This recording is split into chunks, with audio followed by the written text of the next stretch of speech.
सूरज निकला, इसकी किरणों ने किया उजाला।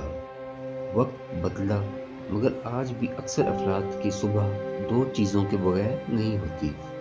जी, आपने बिल्कुल दुरुस्त समझा। एक तो है अखबार और दूसरी चीज़ है चाय। अक्सर तल्ख खबरों की तल्खी ख़त्म करने के लिए चाय की मिठास वैसे भी ज़रूरी है। शुराए कराम ने भी अपने खूबसूरत अल्फाज में चाय से अपनी मोहब्बत का इजहार किया है। शहजाद कैस का शेर सुनिए। चाय का कप था हाथ में वरना उसके ताने पे उठ के आ जाता। तरोना मिश्रा ने क्या खूब कहा है। आज फिर चाय बनाते हुए वो याद आया, आज फिर चाय में पत्ती नहीं डाली मैंने। एक और शेर सुनिए।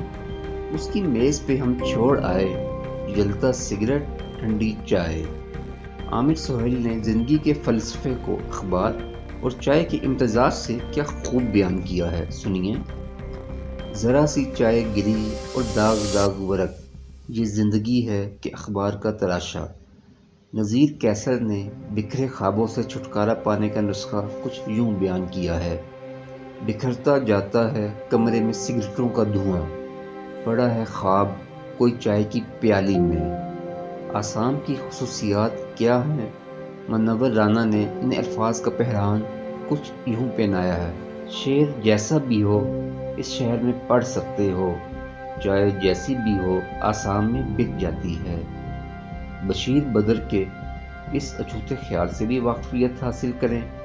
चाय की प्याली में नीली टैबलेट घोली, सहमे सहमे हाथों ने एक किताब फिर खोली। और आखिर में ये शेर सुनिए। अगर तलाश करूं तो शायद मिल ही जाए, नहीं चाह किसी चीज़ की, चाहिए सिर्फ चाय।